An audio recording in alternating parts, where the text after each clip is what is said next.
Okay. I guess I'll start with you. That I've been training for 2 years now. Mm-hmm. I competed in my first competition back in actually 2 years, 2 years exact, because the championship was a local championship in a gym called Champs, and we were like 40 people, and those 40 people are still the same people that I know till now, the same community. So it was nice, and I remember it was. I've been training alone for like 2 months. I hit my PRs: 240 squat, 162 bench, and 280 deadlift. It was my first championship, Okay. and I've been training without a coach. But my previous coach helped me for some while, for some time, called Mayusab. He helped me a bit before going in the championship. Then we continued on training seriously for other championship, for the championship in Lebanon. Okay. So how long have you been training before your first competition? Uh, Not a lot. I think like 3 months, 2 months. 3 months only? Yeah, and Wow.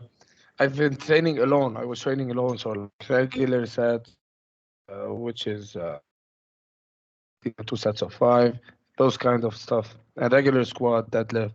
I was not doing any accessories, not building any muscle. Not very specific. If you want to say, if I want to say. Wow. And you were Mm. still able to deadlift 280 Yes. after so little training. Wow.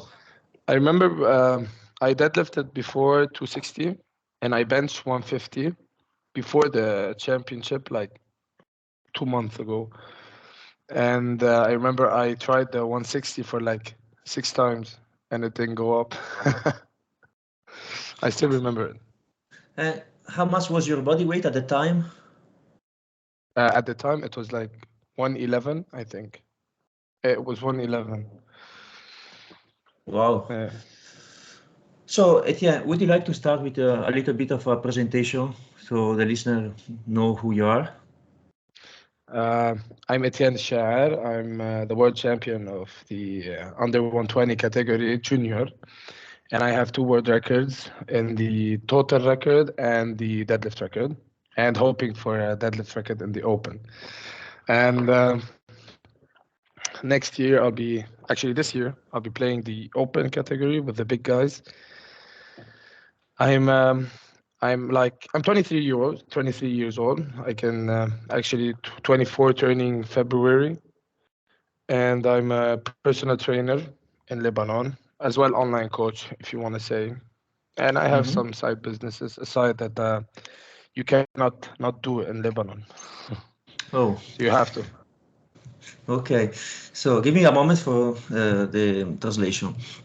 Buongiorno ragazzi, oggi qui ho con me, come vedete, come sentite, Etienne. Etienne è un ragazzo dal Libano che ha 23 anni, come avete sentito dalla presentazione, e ha appena vinto i mondiali junior in IPF, con un record di totale di, se non ricordo male, mi sono segnato giù 2 appunti, 926 kg, e ha sia il record di totale che di stacco, sto parlando di categoria RAW e meno 120 per i junior, e lo stacco ha fatto 378,5 kg.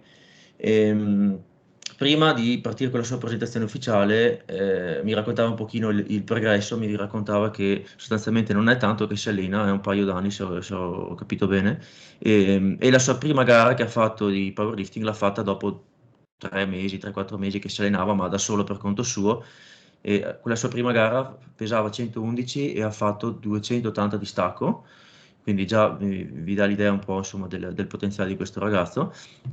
E adesso ha detto sostanzialmente che lavora come personal trainer sia da lì che online, in Libano. E la sua idea è quella il prossimo anno di portare avanti la sua carriera nella categoria Open, quindi non più sotto i 23 anni con i junior, ma sulla categoria Open, in particolare punta al record di stacco. If I'm not mistaken, the deadlift record in the Open division is 402, 42. Actually, it's 395.5. Oh, so it's the plus 120, which is 402, right? Yeah, for the Okay. British. Yeah. Mhm. I don't remember his name. It's a Mhm. hard name to pronounce. He did it in the Europes Yes, I and saw he it. broke it. It was a good lift, to be honest. It Yeah. was impressive. Well, but I've seen a video of yours doing for 400 kilos deadlift, which the grip Yes. for just a little bit. The grip was the issue there, but it was there. Actually, I mean, I have it, I have it. It's only 2 months after the Worlds, and I did it in a regular training day. And it was shocking, to be honest. I wasn't feeling myself this particular day, but I had it in my mind, so I had to do it. Some people told me that it was the issue of powder on my legs. Oh. Yeah, I don't see it as an issue. It's just that I'm focusing on my grip more now, focusing on the deadlift much better now, because we want that 400 in Yeah, the IPF this year. of course, man. I wish you the best. So, talking about grip, did you have any issue before with grip?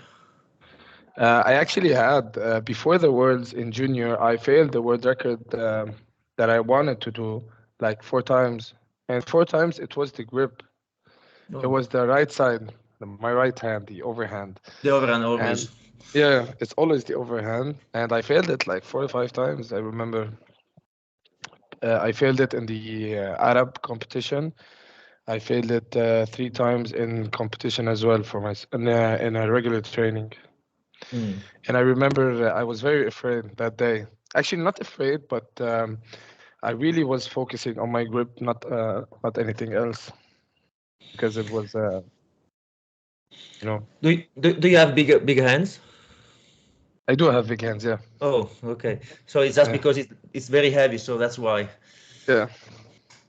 Well, but I think that the grip sometimes takes a little bit more time to improve. So maybe slowly you're not going to have many problems. What about straps? Lifting with straps? Have you ever Have you ever tried a max deadlift with straps? I only tried it once after Uh-huh. Worlds Junior. It was only for fun and on a Texas bar, not a Oh stiff wow. bar.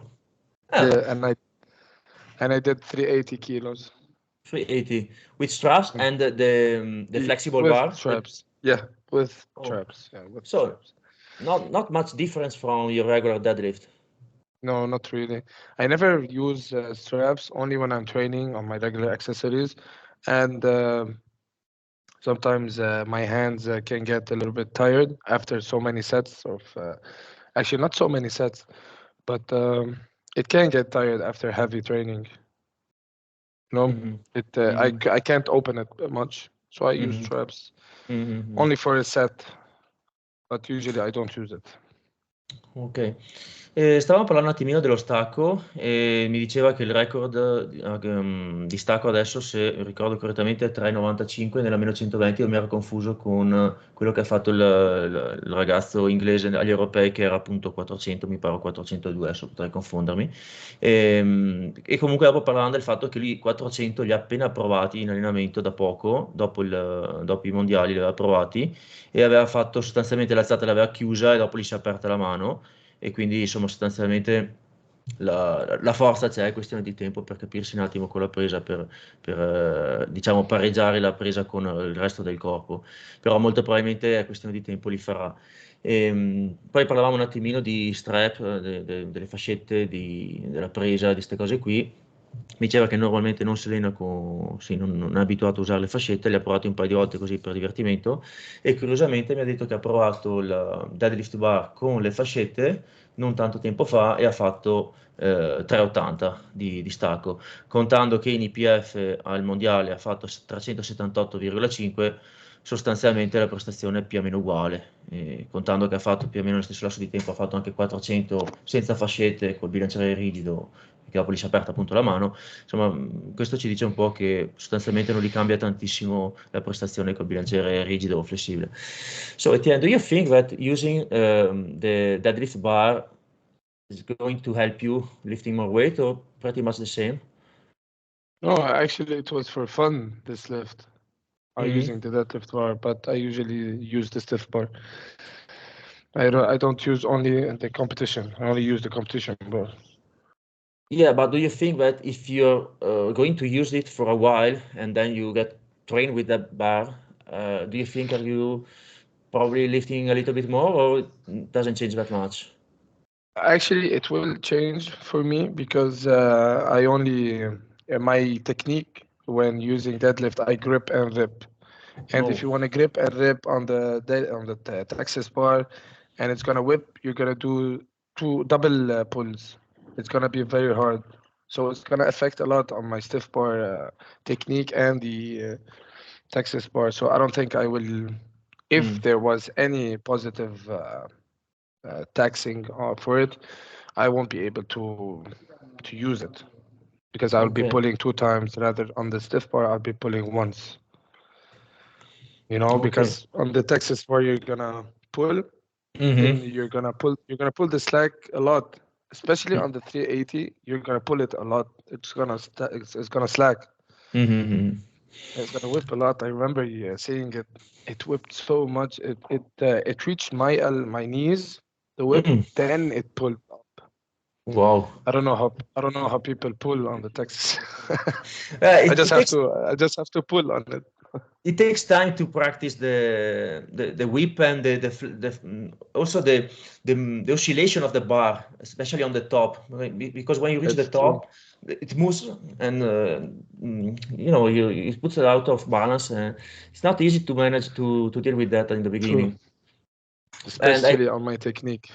Yeah, if you're like you said, it depends on your style, because I do think that if you're a sumo puller, after a while you get used to that, and the deadlift bar helps a lot.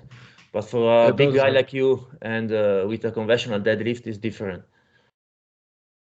It's true. It's true. Yeah. What about sumo? Have you ever tried sumo? I did try sumo only for fun. I did 280.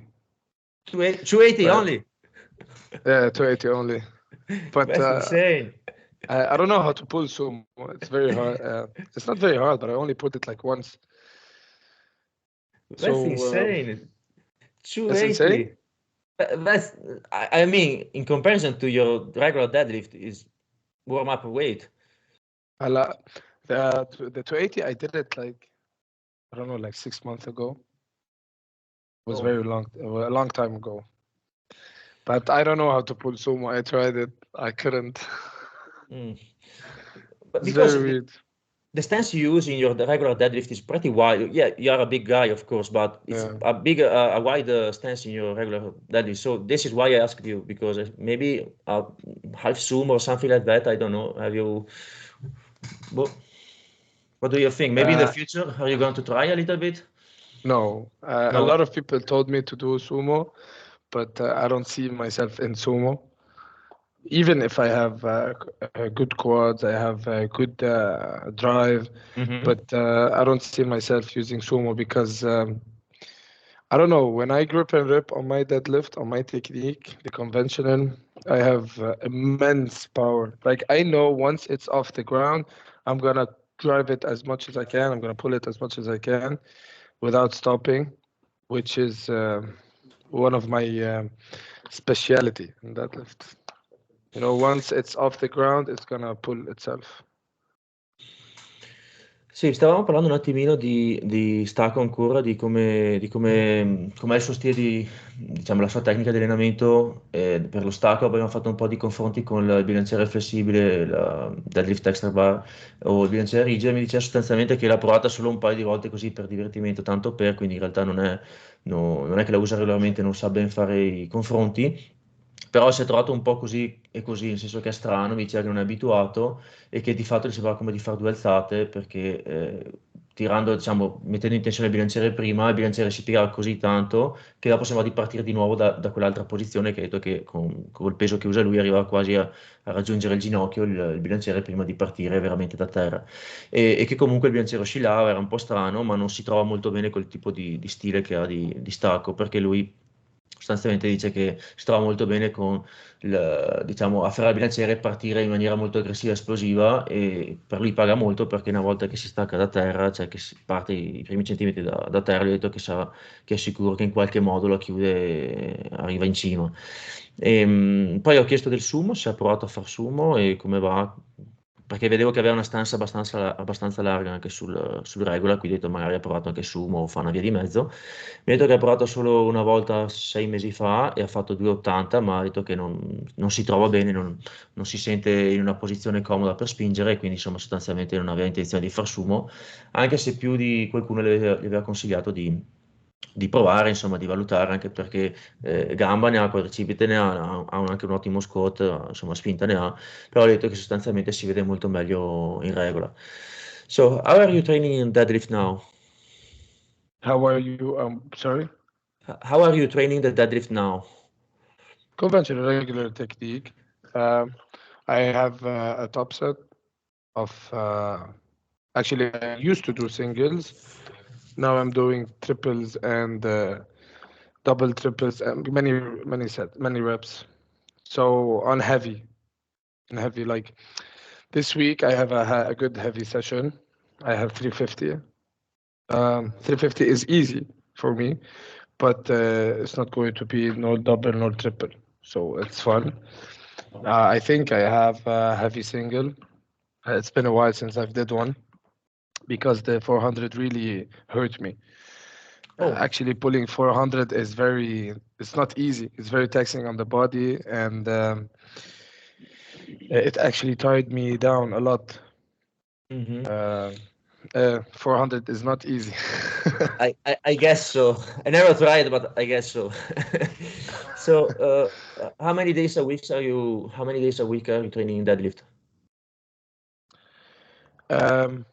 I do 2 times deadlift a week, but we also do hip hinging movements like stiff leg, RDLs, everything. So it very is similar to a deadlift, so it can be an exposure.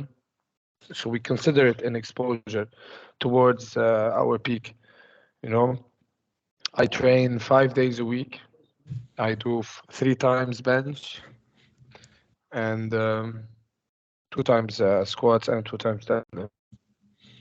Good, I think. It's Okay.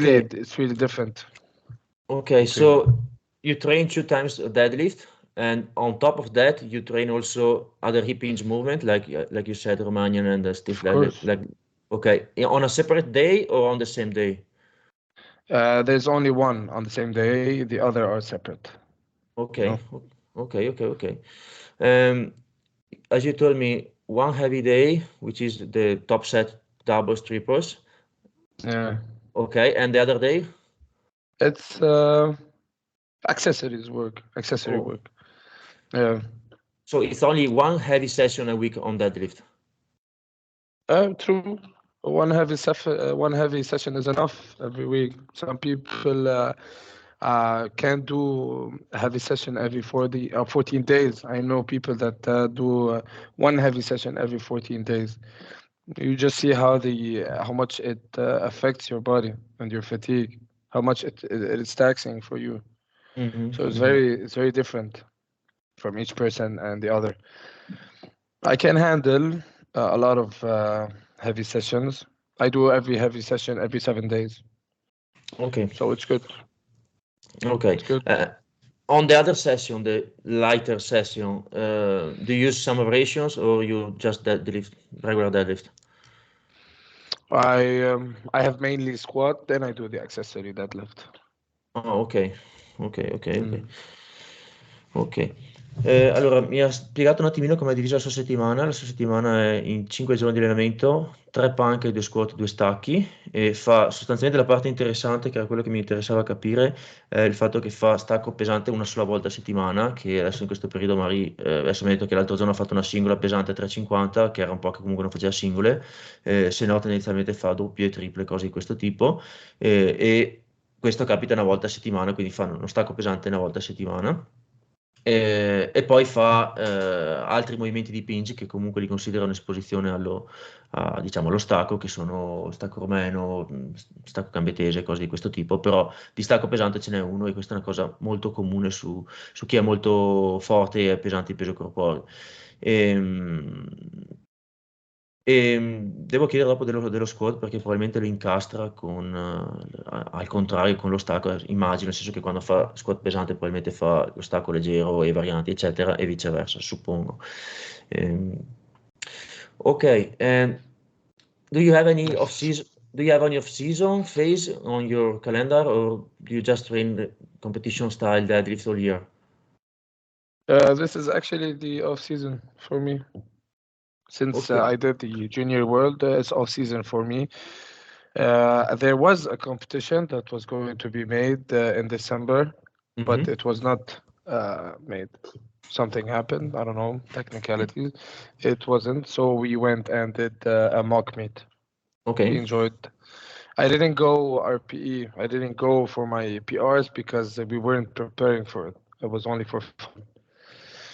Okay. Yeah. What about volume and buffer? How many repetition away and shy of failure are you when you train deadlift? You seem to love my deadlift. Yeah, You're of always course. talking. Of course.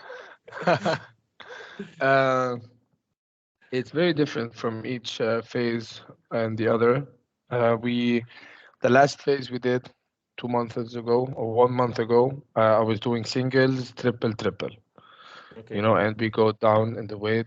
It's and with the accessories, I used to do poses. I think it's the best way because in conventional, the only hard part is to get it off the ground, which is very important. Yeah, especially I am explosive from the ground, which helps a lot. And it's like this. And I do stiff leg deadlifts. I think they're very good to maximize the glutes and the hamstrings activation, especially on the erectors, the heavy uh, volume on the erectors, especially on a conventional puller. Mhm. But yeah, this is how I do it. And this phase is triple, double, everything. Mhm. It's heavy, so Sorry. it's So, fun. of course, nobody want to do sets for reps on deadlift. Uh, I used to do it. I used to do on the heavy deadlifts. I used to do Oh. 3 sets of 6. It was very, very, very taxing. It's not good for the fatigue. It's very bad. But it used to work for me. So Mhm. I guess it's good. So now, Maybe some do you people. go Yeah, ahead? sorry. No, no, go ahead. No, Don't I worry. was saying, these kind of techniques of training, sometimes they don't work for someone else, but they Mhm. worked for me. Mhm. This kind of heavy lifting. And how many sets do you usually perform on a heavy session on the deadlift? Only one set. Oh, Only like one set on the heavy, then I go down to 3 sets maybe. 3 sets of okay. that. So it's Yeah. pretty low volume but heavy, low reps, and that's it. And then you move. Usually for heavy lifters, it's much better for the fatigue to compensate. It's much better to do low volume and high intensity. Mhm. It Mhm. it works much better. There's Mhm. studies that shows such thing. Yeah, that's exactly what I wanted to ask you because that was my thought.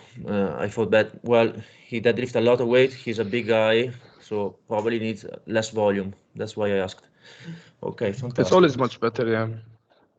Mi raccontava un attimino di come è impostata la settimana, come gestisce lo stacco. Sostanzialmente fa poco volume, fa 2 o 3 serie pesanti dove fa mai un top set, una doppia, una tripla, quello che è, poi scende, ma sì, parliamo di 2, 3, 4 set, no di più, comunque a basse ripetizioni, e questo sempre una volta a settimana nel giorno pesante.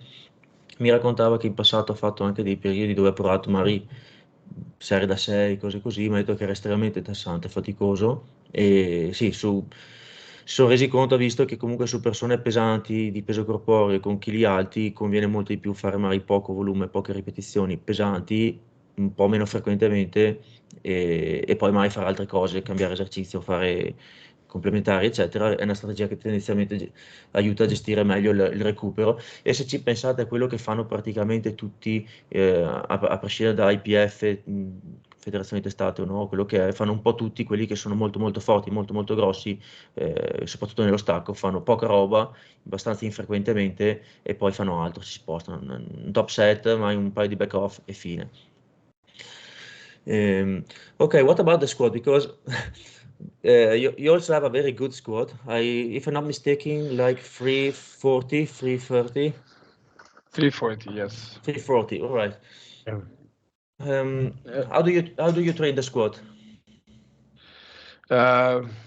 It's actually the same as deadlift. It's not very far from the deadlift actually.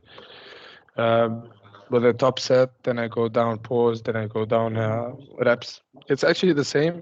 It all goes together. Sorry, everything goes together. The bench is something else, but the squats and the deadlift are very similar in training volume and intensity. So it's actually the same. Okay. I guess you squat heavy on a separate day from deadlift, right? I do one heavy day low bar, and the other day I do either SSB or high bar to keep my elbows clean and healthy. It's very bad on the low bar. I have a lot of pain on my biceps Oh, and doing elbows. low bar. Low bar, yeah. Yeah. It can I get tiring with the bench. Yeah, I think that's a common problem for long arms people. Like you have a very long arms and you're a big guy, so the position in the low bar sometimes bothers your shoulders, your elbows. So the safety bar, I think, is a gift for that kind of problems. It's perfect. It's perfect actually. Yeah. I And failed. I remember. Yeah. Sorry. no, don't I worry, go remember. ahead. I remember I failed the 340 squat in Worlds, and you said that I had a good squat. I don't see it as a good squat, the 340 that I did after the Worlds, because you know that now we are like, I think like 4 or 5 people competing in the 120 categories. It's the biggest category for this year in the Open. We have like 5 or 6 over 950 kg total. It's going to be fun, and Wow. everybody has a big squat. Everybody. Well, 340 to me sounds very good. And keep in mind you're only 23. You're a junior, so give It's your true. time. I do think that deadlift is the faster one, especially if you're gifted in that lift. It's the faster one that goes up, and especially for bench and squats, sometimes it takes a little bit more time to build the muscles. And so you're still young, you have a lot of room to improve. There's always a lot to improve. I'm still having those baby gains. They say to me that that I'm the only powerlifter that's been a while in the game and still show baby gains. Because I went up like a lot in my deadlift. I know that the deadlift in junior worlds was not that hard. It was like RPE 7, 8 for some people, but I actually pulled because I failed it like a lot of times before doing it. But from 378.5 before in the worlds, after like 2 months, I did the 400 kilos, which is insane. And we still have like 5 months to go for the Open, which I am excited for because it's the deadlift can be scary for heavy. The deadlift is most probably the biggest lift in the heavy contenders. That's why I'm excited. So Well, that's why we're pushing that squat. We have to push it. what's the goal for the squat for the Worlds? I should get like 350. Oh, 355. nice. I mean, yeah, 355. It's good because you have Rondell, you have Bob, you have a lot of people. You have the former world champion, the world champion, TMC. These guys are very good. They have all 350 squats, 350 kilo squats. So especially Rondell, he has 370 and he did 390 deadlift. But he's gonna compete in 2025. Bob is gonna compete this year, but it's gonna be fun. And you have Jonah that I competed with last year is gonna compete as well in Open. So it's gonna be a fun one. Ok, mi ha raccontato un pochino di come gestisce lo squat, mi ha detto sostanzialmente che lo squat e lo stacco li tratta in maniera molto simile, entrambi come volume e intensità, eccetera, il discorso è analogo, quindi 2 sedute, una più pesante e una leggera, che tiene un po' separato dallo stacco, un top set, un paio di back off, una cosa di questo tipo, non grandi volumi. E ha detto che si trova molto bene come variante usare la safety bar perché sostanzialmente ha spesso problemi ai gomiti o alle spalle, al bicipite, eccetera, dalla posizione dello bar. E questa è una cosa che diciamo insomma molto, molto frequente, molto comune in chi è stacchista, chi ha le braccia molto lunghe o è molto pesante, quindi la posizione dello bar è quello che è. E questo tra l'altro è una delle cose di cui parlavo nel uno degli ultimi podcast che ho fatto. Andatevi a rivedere la puntata, dovrebbe essere il 58 o 59 come episodio. E quindi la safety bar per lui è una salvezza perché diceva che si trova molto bene, gli risolve completamente il problema, gli permette appunto di continuare a allenarsi e andare pesante. Ai mondiali aveva fallito 3,40 di squat. Che poi ha rifatto comunque in allenamento e considera il suo squat un po', diciamo, un punto da migliorare, spera di poter fare 3,50, 3,55 ai mondiali del 2024 che saranno circa a metà anno. E allora mi faceva un po' il confronto anche con altri competitor, diciamo, e mi raccontava che appunto molti hanno uno squat nel range del 3,50 e quello è quello che un po' serve per giocarsela, per vincere, e quello è un po' l'obiettivo. E poi niente, abbiamo fatto un po' di digressioni varie, però il concetto appunto è questo, la parte forse più interessante è l'utilizzo della safety per ovviare il problema delle spalle. Just a curiosity, how much more difficult is for you the safety bar in comparison to the low bar squat? I only did started the SSP bar the last week, Oh, and I did 260. I did 260, then I did 250 by 3. It's actually hard, but I don't see it that hard. I think I can put more than 260. okay. But it is a lot of difference. A lot of difference, especially when the SSB takes you back and forth because it moves. It's very hard. It's very hard.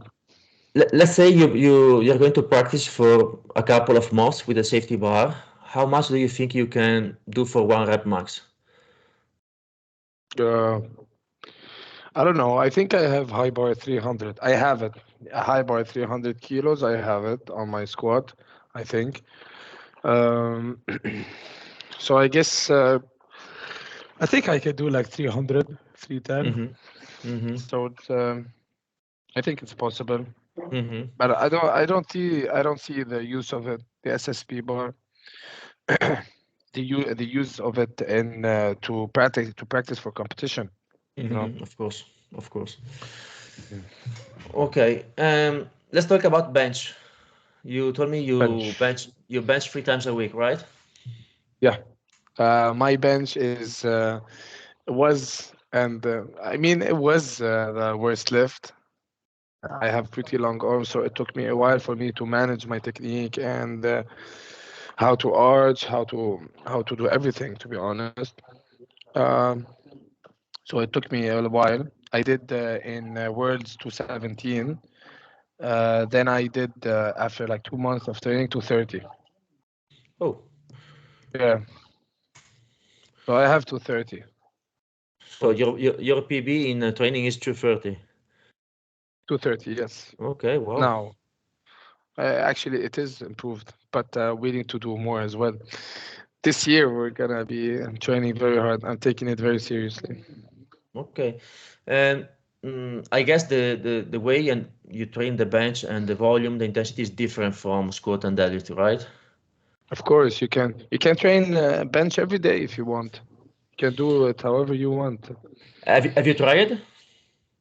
Every day? Yeah. No. No. But I do it 3 times a week.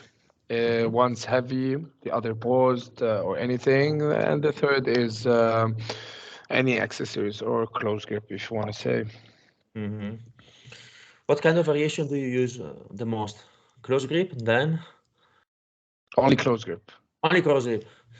Also, I saw some videos of yours that you bench not with the maximum grip weight, but a little bit closer. Am I right? Maybe you use the middle finger or the I think I use the middle finger. the middle finger. Or this one, Mm-hmm, the mm-hmm, third one. mm-hmm. And have you tried with the No, pointing this one on the 81? No. oh no, no way. I wouldn't do it. I don't think I can. Why not? It's weird. It's weird. It's weird, like going maximum grip, and I don't see it. My lift, you know. I You don't tried feel it. you don't feel stronger I with the tried. maximum grip. No, I don't. I Okay. tried it, but I don't see it. I tried it. I couldn't push. I was not comfortable with the technique, with the position, and everything. It was not very optimal for me. Mm-hmm. Yeah, So I stick to mine.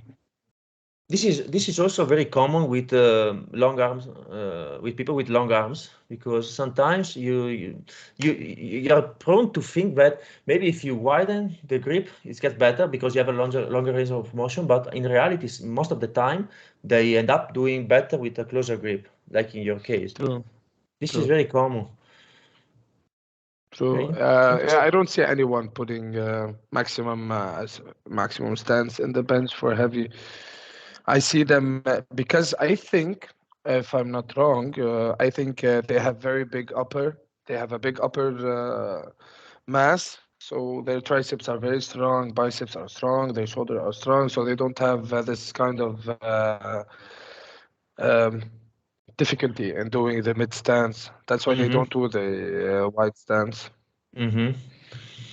Usually. Yeah, it's more common to see the maximum wide grip in the female division or in the lighter division. True.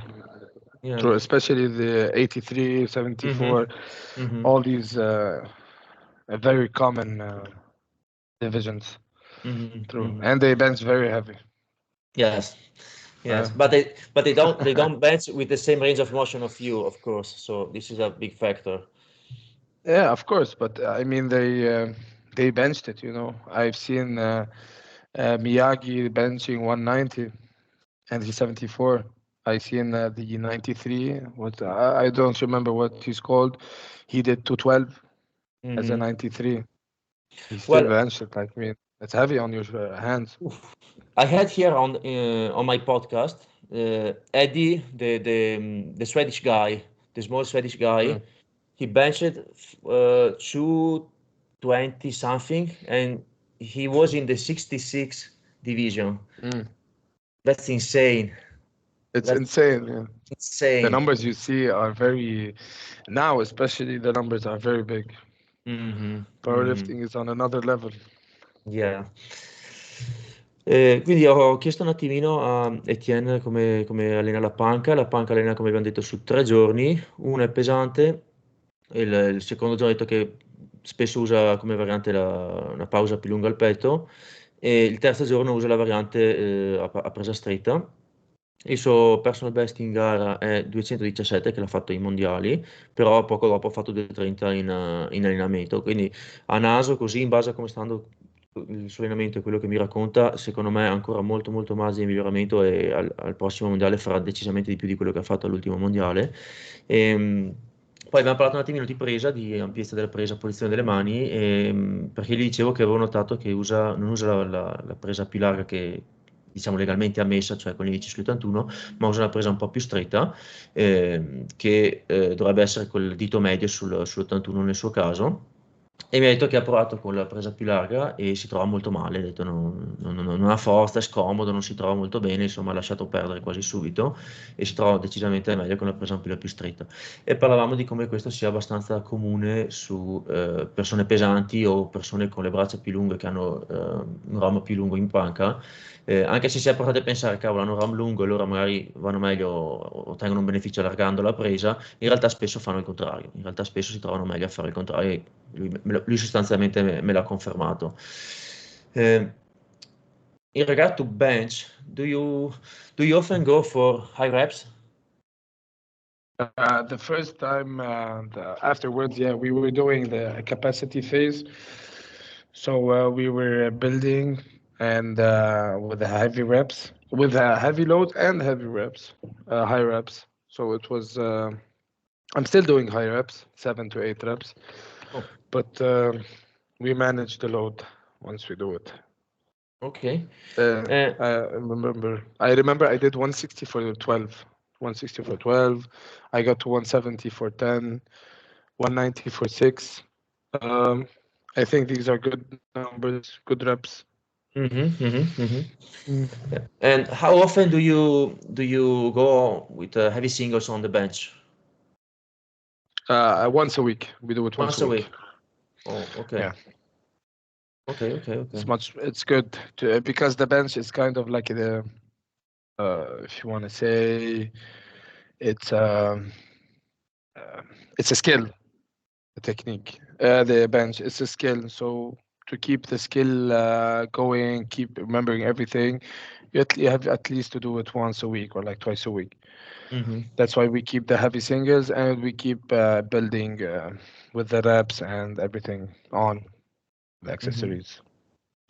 Have you tried different frequency in the past with bench?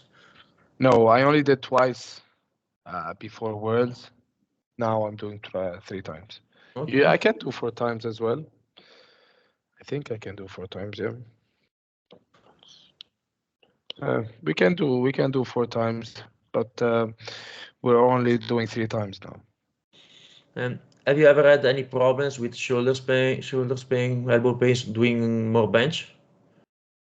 Of course, there's always these kind of problems, this kind of pain from shoulder to elbow to biceps to your forearm to everything. But it's not a thing that I worry about. I always had it, and I train with the pain. Ok. You know? Ok. Ho chiesto un attimino a Etienne come gestite la panca, alcune cose in più. Mi ha detto che adesso sta facendo dei periodi anche ad alte ripetizioni, che comunque tendenzialmente nella panca fa anche dei periodi a più alte ripetizioni. 7-8 ripetizioni, questo diciamo è il fulcro del lavoro ad alte ripetizioni, però mi ha detto che ha fatto anche serie pesanti da 12, da 10, ha fatto mi sembra un 12 con 160 se non ricordo male, o comunque altre ripetizioni anche con 170, cose di questo tipo che comunque sono notevoli. Mentre fa una singola pesante una volta a settimana, che suppongo sia il giorno 1 quello pesante, sulla panca da gara, e mi diceva che appunto ha bisogno di fare questo tipo di cose qua per mantenere l'abilità, la tecnica nella panca, che c'è più bisogno di praticarla, anche perché, come mi diceva prima, è quella alzata che ha dovuto un po' più lavorarci, faticarla, perché la sentiva meno sua, meno intuitiva. Gli ho chiesto se ha provato a fare frequenze diverse di panca e mi ha detto che sostanzialmente si è allenato quasi sempre con 3 panche, tranne un periodo che ne ha fatte 2, e ha detto che secondo lui può potenzialmente farne anche 4, si sta valutando, insomma, ha detto che probabilmente le può fare. Poi ho chiesto se ha avuto qualche problema alle spalle o qualche dolore facendo molta panca, e mi ha detto che chiaramente sì, che quei dolori sono comuni, sono frequenti, li ha più o meno sempre avuti e fanno parte del gioco, ma non ha avuto dolori così limitanti, ha detto che comunque si riesce a allenare, a girarci attorno senza grossi problemi. So let's talk about accessory. Accessory works, other movement, bodybuilding stuff. How do you deal with that? I've heard people do their accessories till the failure or anything. I don't go to failure, but we push ourselves in training with the accessories. We do leg press, extension, curls. I do adductor, the machine, everything, Wow. RDL, stiff leg. For the lower, I only do these. And for the upper, I train everything. It's regular bodybuilding work. You know, Oh. I think it's a big misunderstanding that you don't have to do bodybuilding work, especially in these days, that you only have to do the lift and the accessories for it. Accessories, I mean the lift itself, but you change it in a way. But no, you have to have this kind of mass. This mass, actually, you have to have it. You have to have this strong liability in your Mm-hmm. muscles Mm-hmm. to put on this work on your lifts. You have to have it. Okay. It's interesting to me that you use the adductor machine, which is not very common in powerlifting. But I think it's a Uh, smart. I do think it's a smart move, also for prevention. it's I mean it's actually has a good use for for the extension of your legs. So it's part of the squat. So Mm-hmm. why not Exactly. use it? Exactly. Well, it's been classified like a pushing exercise for a long time, but I think it's an interesting use of the machine because adductors are often injured or bothered by squats or heavy squat. True. So I think training with the isolation movement like the adductor machine is a smart move. It's a smart move to train everything, Mm-hmm. not to keep something behind. You know, you don't have to always focus on your strong points. Mm-hmm. It's actually a good thing to focus on your strong points in powerlifting because since it's working, you keep it moving and better, make it better and everything. But it's actually good to focus on those small setbacks or small negative things about you. It's actually not negative, but those weak points in you, Mm-hmm. especially in the off-season phase. Because last year I was doing competition back to back. It was only a month separate, so it was very taxing for me. It was a lot of stress, and I have a lot of things in my life, in my regular life. It doesn't have to be in only competitions, work, life here itself. It has a lot of stress, especially in Lebanon. So it was very taxing for me. So we worked on it. Mm-hmm. We worked on those small things since I Do have you, time now. do you also bench with dumbbells? Of course, of course, we do heavy dumbbell work in the Incline. How heavy? incline. Very heavy. I did 70 kilos for for 7 or 8, but I could have done more. Wow. Uh, I mean, 70 kilos is good, right? Yeah, it's I did. very good. Uh, I mean, Very good. for the people here, Especially uh, on uh, incline. uh, for the people here on 70 kilos is a lot, but I don't know about the others outside. You know, No. Yeah, outside. I do think it's a lot. Definitely. You don't see that often. Mhm. It was very good. I think there was no dumbbells anymore. Yeah, In that's the problem. there's no more than 70 kilos in the gym, so it's gonna be a problem. That this is the too strong guy problem, not a regular Uh, guy problem. Yeah, I would love to have the same problem. So, what about what about overhead press? Do you overhead no, I press don't with the do. barbell? No? I don't do overhead press. Why not? Um, I mean, the way that we're going, we're getting better every time. We're working in this specific program. It's going well. Then why change it? Okay, You know, I makes think sense. it's as simple as that. Overhead press. I've never done it actually. Oh, never. Never, but I do a lot of shoulder works. I do a lot, especially heavy shoulder press. with the dumbbells, but not overhead with the barbell. Okay. How heavy with the dumbbells? How heavy? I've only done 50 kilos, but for 12 or Wow. regular training. It's not that we go heavy on the shoulders. It's nice, 50 kilos for 12. It's a good performance, definitely. I guess you let me do the math. I think you can probably do something like 180 with Overhead the bar. press? Well, maybe with a little bit of No, practice. 170, 180 I don't think so. on the barbell. Overhead press, Yeah, standing? yeah, I do think so. 180 is Maybe a lot. The not last time I did overhead press, I did 111, 110 actually, 111. 110 kilos. But it was like a year ago.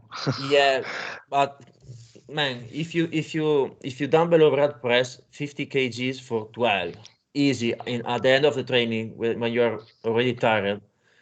If you practice with the overhead press with the barbell for, let's say, 6 months, it's gonna be a completely different game. At Once least, I go for strongman, since oh, it's my maybe. goal, uh, I'll obviously do it, of course. Yeah, my goal is strongman competition.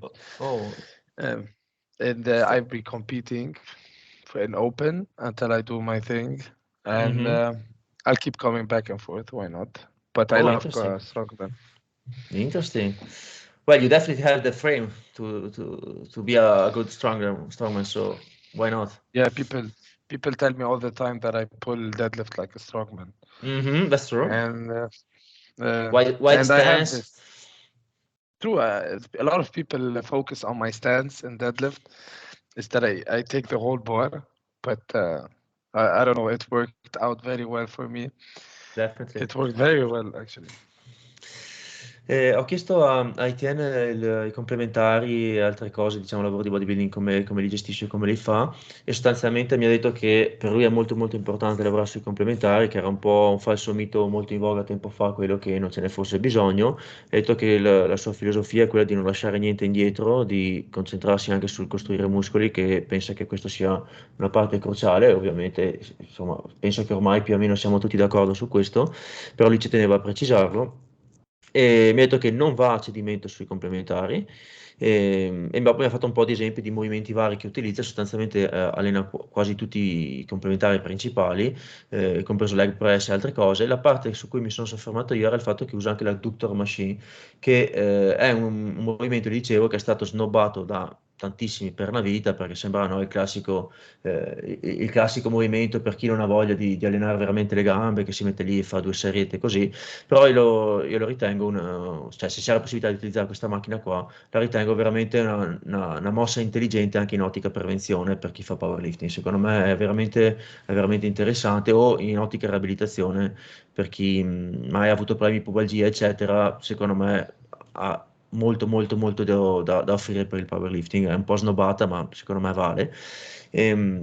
Poi ci siamo soffermati un attimino su alcune prestazioni che ha fatto sui complementari, anche se appunto mi diceva che non è che ci va pesante, eccetera. E in particolare degno di nota c'è un panca inclinata con i manubri. Ha fatto i manubri da 70 kg per 7-8 ripetizioni, ha detto che poteva fare anche di più, che la trova una prestazione notevole, soprattutto contando l'età e tutto quanto, il contesto. E ha fatto overhead press con i manubri, perché mi ha detto che non lo fa, col bilanciere non lo fa praticamente mai. Ha fatto con i manubri 50 kg, quindi manubri da 50 kg per 12 ripetizioni, e anche questa è una prestazione notevole. Insomma, in potenziale, in prospettiva, per uno che sostanzialmente non fa mai military press, eccetera, dicevo che secondo me ha potenziale per fare molto bene se si allenasse in quei movimenti lì. E mi ha detto che per adesso non era più di tanto interessato a fare military press col bilanciere, perché sostanzialmente sta migliorando già così, le cose funzionano bene, non voleva aggiungere altre cose e cambiare, diciamo, il piano, perché sta funzionando bene. E difatti è vero, perché continua a migliorare, diciamo, linearmente. Poi una cosa interessante che mi ha detto è che il progetto suo futuro è quello di spostarsi sullo strongman, probabilmente, perché insomma è un ragazzo grande con una statura che sicuramente lo predispone a far bene in quello sport là, è forte di stacco, eccetera, eccetera. Quindi l'idea sua era quella di probabilmente spostarsi dal powerlifting allo strongman e fare un po' di avanti e indietro nel futuro. What about injuries? You already told me about your shoulders and elbows. So during your career, have you had any major injury? Yes, I had not actually major, but it was an injury that set me back. Uh, last year, the year before, we were actually preparing for the Lebanese competition, the Lebanese nationals, and I had an injury in my hip flexor. On my flexors on the right, I couldn't even squat 200. I had my PR 275 back then, and I couldn't go down with the 200. It was very hard for me to squat back in because I had university, and when in university I used to do football classes. So I used to do the football class, then go up and squat, Oh, that's and why. it turned out very fast. The injury came very fast. So because I have a bachelor in physical education, so it's kind of sports. Uh, so it was very hard for me to get out of it. We box squatted for like 3 months. Then I did my PR again before going. Actually, I did 260 before going to the Lebanese nationals, and I did 275 there, which was very fast, without actually having any kind of pain. So, how did you injure yourself? By kicking the ball? I mean, the most common injury for football players is the hip flexor, the tendonitis flexor. So it was kind of the same injury, but it was not very deep, not very on a high level. It was casual, but it was causing me a lot of pain. It was from kicking the ball. In football, you kick it, so it has a very hard time on the flexor. So you keep kicking it, keep kicking. Then after the class, I used to go squat because it was the day that I squat. And after some time, it became an injury. Okay. Any other major injury? No, actually. Thank God, Well, fantastic. Also, no low back problem? Oh yeah, I had a shoulder dislocation. My A shoulder shoulder dislocation? yeah, a shoulder dislocation. Punching somebody? No. I'm very peaceful, trust me. I'm very peaceful. It was actually from rugby. Oh, Yeah. that's cool. No, No. in university alone. I used to play rugby, and there was this guy, 2 meters. He's 2 meter tall, 2 meter. I don't know how much. He was a big forward. He was one of the biggest forwards here in Lebanon. Before he tackled me and dislocated my shoulder, I injured his friend from a tackle the game before. So he was kind of wanna mess me up. So he came to me and dropped me to the ground, and I leaned on my shoulder, and it dislocated. After that, it dislocated 12 times. Oh shit. Yeah, my left shoulder. But it came out strong, and I can bench to 30. I can move my shoulder. I could move easily. It's a fake joint. I think it's possible to be rehabilitated very fast, very easily. You just have to train. Well, usually training with the weights helps with the shoulder dislocation, so... True. Ok, ho chiesto che se ha avuto degli infortuni seri in passato, perché mi aveva già accennato al discorso spalle e gomiti, che comunque lui li considera dei dolori normali che non li invalidano più di tanto, e mi ha detto che l'unico infortunio serio che ha avuto È stato quando faceva, perché lui praticamente è laureato anche lui l'ha chiamata Physical Education, ma penso sia il corrispettivo di Scienze Motorie in Italia. E mi ha detto che facevano delle classi appunto dove hai la pratica e tra queste classi c'era anche il calcio. E giocando a calcio lì, poi andando a casa a fare squat, insomma, si è infortunato i flessori dell'anca e in maniera graduale, proprio ho chiesto se è successo calciando o cose così, mi ha detto che probabilmente è stato il ripetersi di tante volte calciare, poi andare a casa e allenarsi sopra pesante con lo squat e mi ha detto che quello è stato un infortunio abbastanza serio perché è stato fermo mesi, non riusciva a fare neanche 200 di squat e in quel periodo il suo massimale era 2,75 e ha dovuto pian pianino gradualmente fare tutta una serie di approcci graduali con del box squat parziale, eccetera, per poi riprendere il movimento senza dolore e dopo comunque insomma ne è venuto fuori, ma ci ha messo qualche mese, è stato impegnativo. E poi un altro infortunio che le è venuto in mente dopo che ha avuto di serio è stato quando si è lussato la sua spalla sinistra, giocando a rugby e mi raccontava che sostanzialmente c'è stato un placaggio con un avversario che tra l'altro un bell'omone anche questo, che voleva un po' vendicarsi del fatto che la settimana precedente Etienne aveva fatto male a un altro compagno giocando, insomma, e quindi sostanzialmente l'ha placato, è caduto male, con il braccio messo sotto male, si è lussato la spalla e da quella volta l'ammetto che si è lussato 12 volte la spalla, però adesso sostanzialmente non ha più grossi problemi, ha detto che riesce a muovere, il movimento è a posto, non ha particolari dolori, allenandosi coi pesi ha risolto, e infatti insomma fa 2,30 di panca senza dolore. Ok, do you have anything to add? Do you want to talk about something else? Because I'm good. Don't you get tired of I do. translating?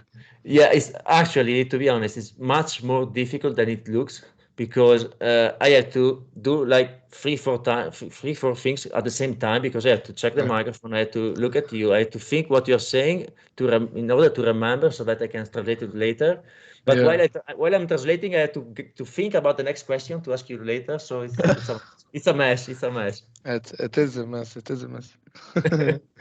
Don't you? Do you want? Do you know? Do you want to know anything about me that you're curious about, or anything? Not only training, anything. Just a curiosity, you told me you have a degree in physical education. Well, I guess it's the same for, we call it here scienze motorie in Italian, which is exercise science, translated into Yeah. English. So I guess it's the same thing, is it? Yeah, I guess it's the same thing, but we have more practical classes. Okay. So Okay. they introduce us more to the international games, team sports games, Olympic games. They don't teach us about the gym. They don't teach us Mm-hmm. about the weight room. Especially they don't teach us about weightlifting, which is very bad. Mm. There's a lot of sports that are not included. I think it can be better, the Mm-hmm. bachelor here in Lebanon, but this is what we have. So, but if you want to go masters, we can go for conditioning, sports and conditioning. We have. I'd love to do sports management. I'm still Mm-hmm. seeing it because I think it's a good thing for me. Mm-hmm. I don't like to go deep into the science. I'm not. Maybe I'm actually good at reading studies, but I don't usually go inside and read studies on my free time. I only read Mm-hmm. studies if I want to know something. Mm-hmm. Mm-hmm. It's only the thing that I want to do. Okay. So the plan is to win the Open Worlds this year because we are already Yeah, in 2024. To take the record, the deadlift record. yeah. And are you planning to move on the weight class, on the upper weight class, or are you staying on the minus No, 120? I'll stay in the minus 120.